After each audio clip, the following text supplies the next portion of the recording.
नमस्कार, मैं हूं दीपक चौरसिया। रात के 9 बजे हैं और वक्त है खोज खबर का। खोज खबर में आज आपको दिखाएंगे जिस शख्स को पूरी दुनिया ने किया सलाम, उन्हें अपने ही घर में अपने आखिरी सफर पर कैसे किया गया अपमानित। बात होगी राफेल पर सुप्रीम कोर्ट के फैसले से बड़ी सियासत की। रात 9:27 पर हमारी खास पेशकश में देखिए बॉर्डर पर सबसे बड़ा बाहुबली। लेकिन पहले एक नजर देश और दुनिया की कुछ अहम खबरों पर। दुनिया भर में जलवायु परिवर्तन का असर। अगस्त से नवंबर महीने के बीच दुनिया के कई देशों में आंधी, आग और तूफान ने मचाया कोहराम। वैज्ञानिकों ने जताई चिंता। वेनिस में बाढ़ से तबाही की एरियल तस्वीर आई सामने। पूरा शहर पानी में समाया, आम जनजीवन अस्त व्यस्त। इटली के वेनिस में हाई टाइड की वजह से भीषण बाढ़। शहर के प्रमुख ऐतिहासिक स्मारकों में भरा पानी। ब्रिक्स सम्मेलन में आतंकवाद पर पीएम मोदी का प्रहार। कहा पिछले 10 साल में 2.25 लाख लोगों ने गंवाई जान। दहशतगर्दी से ब्रिक्स देशों को $1 ट्रिलियन का नुकसान। ब्रिक्स में पीएम मोदी ने आतंकवाद को विश्व शांति और विकास के लिए बताया बड़ा खतरा। आतंक पर लगाम के लिए ब्रिक्स देशों के बीच आपसी सहयोग की अपील। ब्राजील में ब्रिक्स समिट में पीएम मोदी ने कहा दुनिया की अर्थव्यवस्था को सुधारना बड़ी चुनौती। आपसी व्यापार और निवेश पर दिया जोर। विदेश मंत्री एस जयशंकर का बड़ा बयान। इशारों में साधा कांग्रेस पर निशाना। कहा 26/11 हमले के दौरान नहीं दिया था सर्जिकल स्ट्राइक जैसा जवाब। फ्रांस के सीनेट मार्ने इलाके में बवाल। येलो वेस्ट प्रदर्शनकारियों ने किया जोरदार प्रदर्शन। पुलिस से भिड़े प्रदर्शनकारी। इजरायली एयर स्ट्राइक का एक वीडियो आया सामने। वीडियो में गाजा के रिहायशी इलाकों में इजरायली फोर्स ने किया अटैक। आतंकी हमले के जवाब में कार्रवाई कर रही है इजरायली सेना। मध्य प्रदेश के सागर में कोर्ट परिसर के पास कैंटीन में रखे सिलेंडर में लगी आग। बड़ा हादसा होते होते बचा। कैंटीन के कर्मचारियों ने आग को फैलने से रोका। वाराणसी में छात्रों के 2 गुटों के बीच जमकर बवाल। पुलिस ने हालात पर काबू पाने के लिए भांजी लाठियां। वाराणसी में बीएचयू के लाल बहादुर शास्त्री छात्रावास में पुलिस की तलाशी के दौरान हथियार बरामद। हॉस्टल में रह रहे कई बाहरी लोगों का भी पता लगा। आगरा में इंटर कॉलेज के छात्रों के 2 गुटों में मारपीट। मामूली विवाद को लेकर छात्रों के बीच जमकर हुई हाथापाई। महाराष्ट्र के नासिक में 300 फीट गहरे बोरवेल में गिरा मासूम। एनडीआरएफ की टीम ने बोरवेल से बाहर निकाला। महाराष्ट्र में नई सरकार के लिए सियासी हलचल तेज। मुंबई में शिवसेना, एनसीपी और कांग्रेस की press conference. Common minimum programme का ड्राफ्ट तैयार। राफेल पर सुप्रीम कोर्ट की क्लीन चिट के बाद अमित शाह का ट्वीट। कहा झूठ फैलाने वालों को लगा झटका। जेएनयू में अराजक तत्वों ने स्वामी विवेकानंद की मूर्ति को बनाया निशाना। कैंपस में तनाव का माहौल। बीजेपी के खिलाफ नारेबाजी। आईएनएक्स मीडिया केस में चिदंबरम की जमानत याचिका पर फैसला कल। ईडी मामले में फैसला सुनाएगी दिल्ली हाई कोर्ट। फोर्टिस के पूर्व प्रमोटर मलविंदर सिंह गिरफ्तार। रेलिगेयर फिनवेस्ट घोटाले में ईडी ने की कार्रवाई। वायुसेना प्रमुख ने आज HT-40 एयरक्राफ्ट में भरी उड़ान। करीब 1 घंटे की उड़ान में विमान की क्षमताओं का किया परीक्षण। अरुणाचल प्रदेश के दौरे पर रक्षा मंत्री राजनाथ सिंह तवांग में मैत्री दिवस समारोह में हुए शामिल। जर्मनी में त्योहार का माहौल। हिम्मलपोर्ट शहर के एक छोटे से डाकघर में पहुंचे सांता क्लॉज। साल 1984 से शुरू हुई थी परंपरा। इस डाकघर में सांता के नाम से आए थे 2 पत्र। यूपी के महाराजगंज में आर्थिक रूप से कमजोर 200 से ज्यादा जोड़ों का सरकारी खर्चे पर सामूहिक विवाह। प्रशासन ने विधि विधान के साथ नए जोड़ों को शादियों के लिए किए थे इंतजाम। इंदौर टेस्ट में 150 रन पर सिमटी बांग्लादेश की पारी। मोहम्मद शमी ने चटकाए 3 विकेट। पहले दिन का खेल खत्म होने तक भारत का स्कोर 1 विकेट पर 86 रन। शादी के 1 साल पूरे होने पर वेंकटेश्वर मंदिर पहुंचे दीपिका रणवीर। तिरुपति में भगवान वेंकटेश्वर का लिया आशीर्वाद।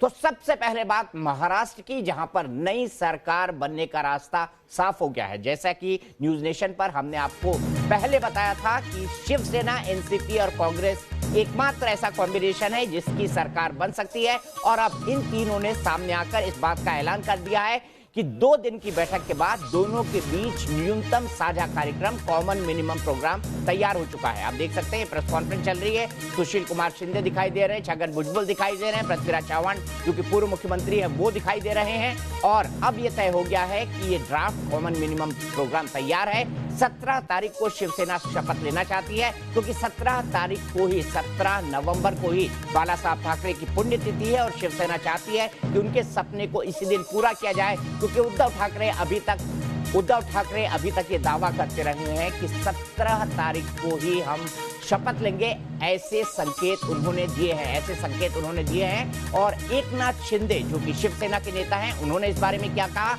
आइए पहले सुन लेते हैं, फिर मैं आपको बताऊंगा कि शिवसेना की आगे के लिए क्या तैयारी है।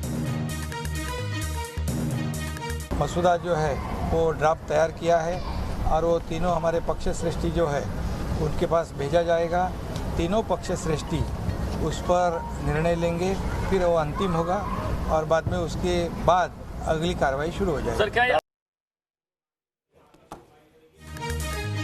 तो आपने देखा शिवसेना के विधायक दल के नेता एकनाथ शिंदे बता रहे थे कि किस तरीके से तीनों पार्टियों के बीच सहमति बन गई है। इससे पहले शिवसेना और भारतीय जनता पार्टी का गठबंधन इस बात पर टूट गया था, क्योंकि शिवसेना चाहती थी कि 2.5 साल के लिए पहले उसका मुख्यमंत्री हो और 2.5 साल के लिए भारतीय जनता पार्टी का मुख्यमंत्री हो। बीजेपी ने ये मांग ठुकरा दी थी। यहां तक कि अमित शाह ने यहां तक कहा था कि इस तरह की कोई सहमति लोकसभा चुनाव से पहले जो अलायंस हुआ था उसमें बनी ही नहीं थी। उसी के बाद शिवसेना, भारतीय जनता पार्टी और एनसीपी की बातचीत शुरू हुई। एनसीपी के बातचीत के सूत्रधार थे शरद पवार। शरद पवार ने शिवसेना से बातचीत की शुरुआत की।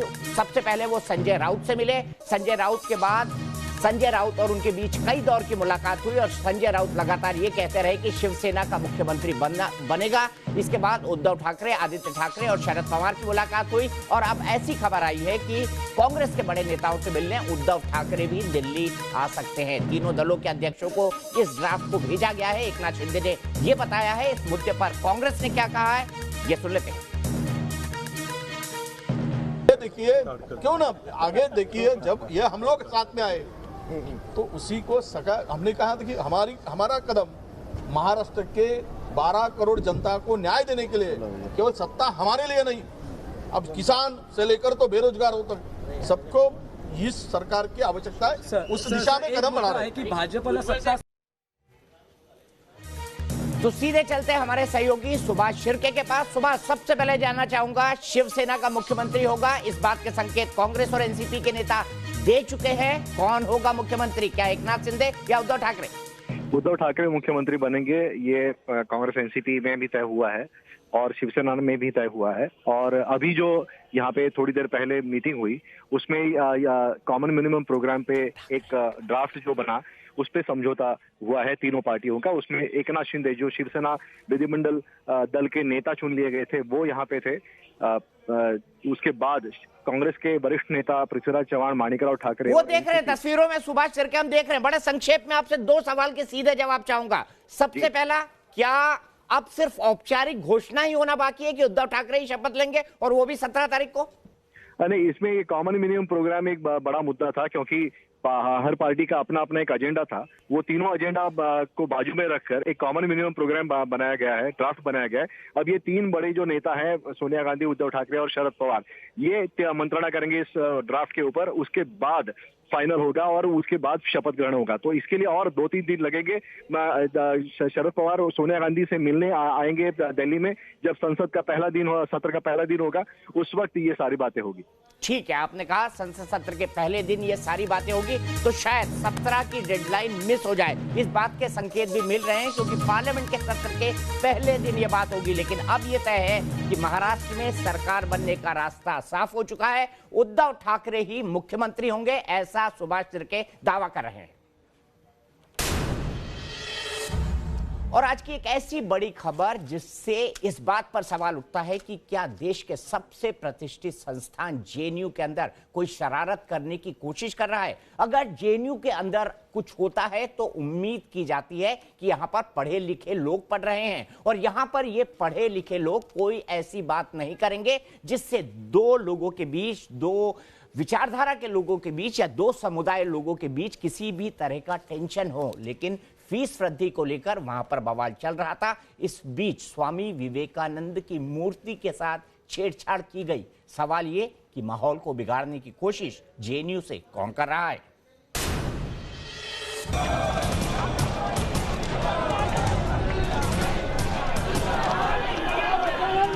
फीस बढ़ोतरी पर बवाल तो क्यों बनाया स्वामी विवेकानंद की मूर्ति को निशाना?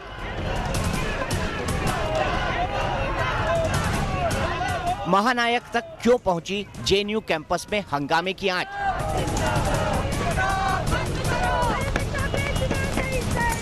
ये वो सवाल है जो जवाहरलाल नेहरू यूनिवर्सिटी में स्वामी विवेकानंद के अपमान के बाद उठे हैं। केसरिया आवरण में लिपटी विवेकानंद की इस मूर्ति के नीचे जिस तरह की गालियां और अपशब्द लिखे हैं वो बेहद शर्मनाक हैं और यूनिवर्सिटी की साख पर भी बट्टा लगाते हैं। जेएनयू कैंपस में हुई ऐसी हरकत से छात्रों में गुस्सा है क्योंकि ये तनाव फैलाने की साजिश हो सकती है। जेएनयू के अंदर मुद्दों पर संघर्ष होता था, विचारधारा की लड़ाई होती थी, लेकिन अब क्या मूर्ति को भी सुरक्षा देने की कोशिश होगी, जद्दोजहद होगी? हमारे साथ बात करने के लिए कुछ छात्र हैं। जिस तरीके से अगर यहाँ बात करें, विवेकानंद के स्टैचू को क्षति पहुँचाई गई, कुछ लिखा गया जिन्हें हम शब्दों में बयान नहीं कर सकते, आपको लगता है कि मुद्दा डाइवर्ट किया गया? कोशिश तो मुद्दे को डाइवर्ट करने की है। जो लिखा गया है बड़ा निंदनीय है, ऐसा नहीं होना चाहिए था। मूर्ति के नीचे लिखी हुई थी कुछ चीज़ें जिसका हम सब जेएनयू के स्टूडेंट कंडेम करते हैं और तुरंत हमने उसको मिटा दिया, और इसलिए कि जो हमारा मेन मकसद है फी हाइक का वो डाइवर्ट न हो।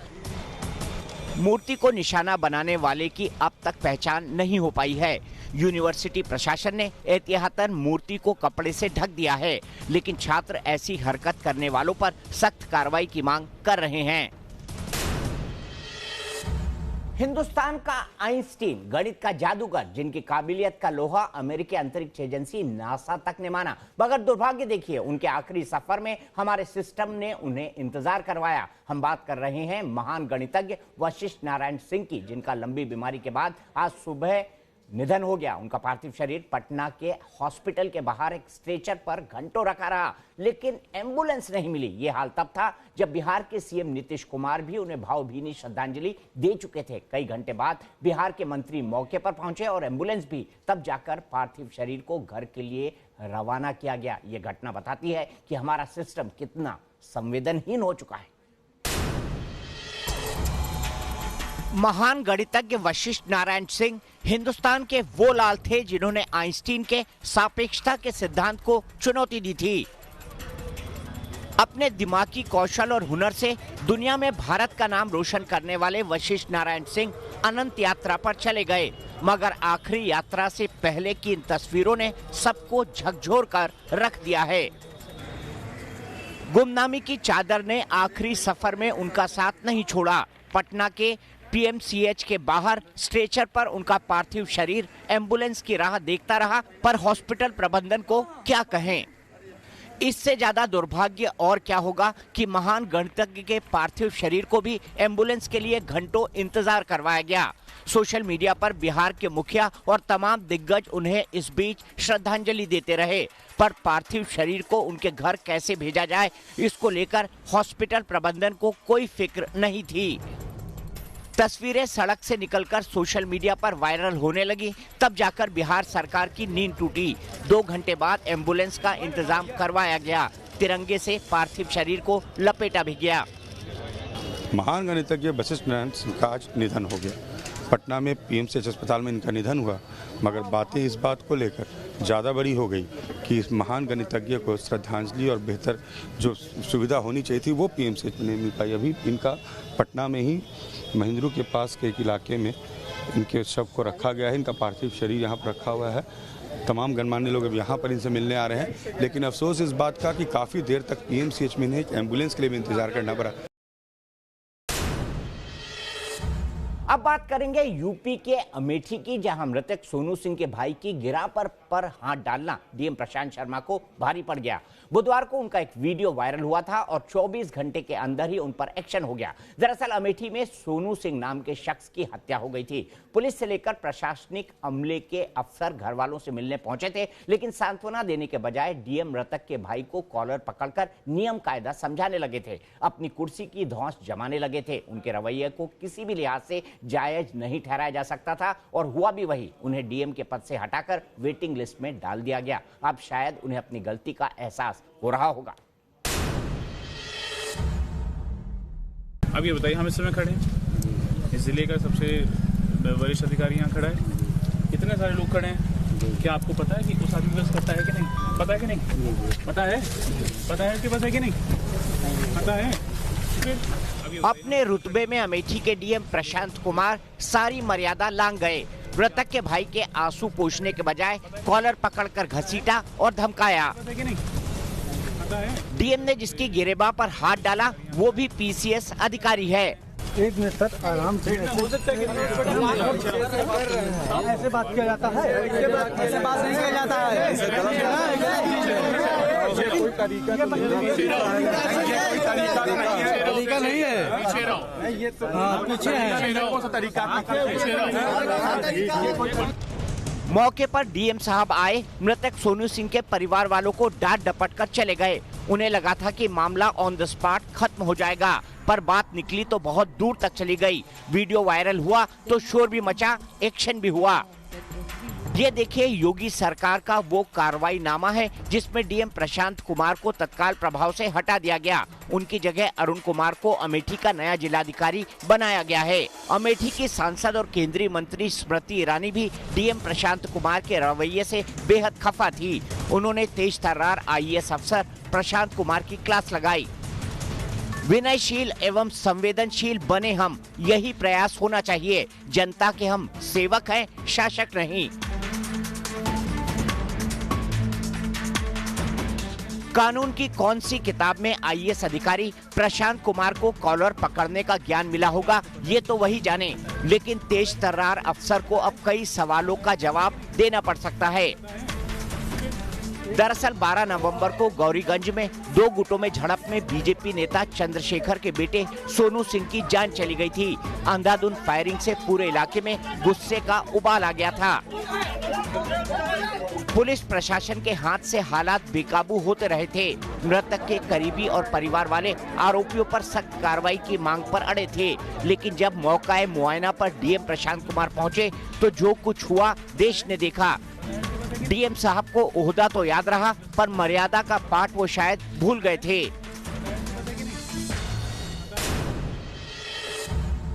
लोकसभा चुनाव के दौरान राफेल विमान डील का मामला खूब उछला था। एक बार फिर देश की राजनीति में राफेल पर सियासी तूफान उठ गया है। सुप्रीम कोर्ट से राफेल विमान सौदे में मोदी सरकार को बड़ी राहत मिली है। चीफ जस्टिस रंजन गोगोई की अगुवाई वाली बेंच ने सभी पुनर्विचार याचिकाओं को आज खारिज कर दिया। साथ ही चौकीदार चोर है का नारा देने वाले राहुल गांधी को सुप्रीम कोर्ट ने नसीहत भी दी है। इसके बाद बीजेपी पूरी ताकत के साथ कांग्रेस पर बरस पड़ी और राहुल गांधी से माफी की मांग की है। जवाब में राहुल गांधी फिर से जेपीसी से जांच कराने का राग अलापने लगे हैं।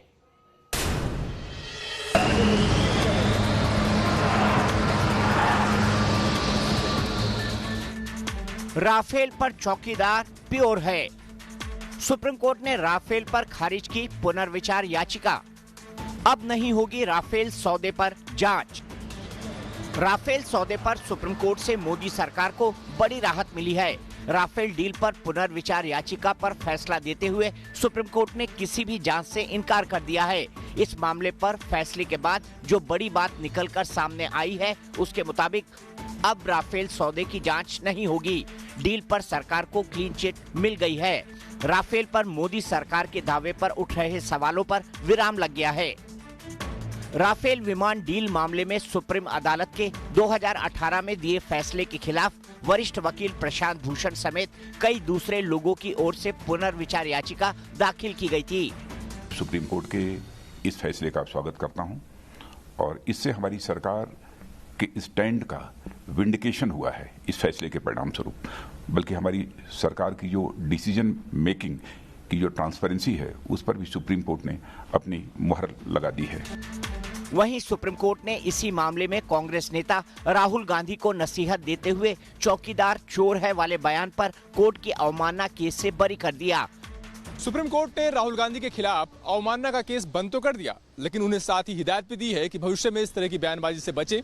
एक राजनीतिक पार्टी के नेता को जिम्मेदारी का परिचय देना चाहिए।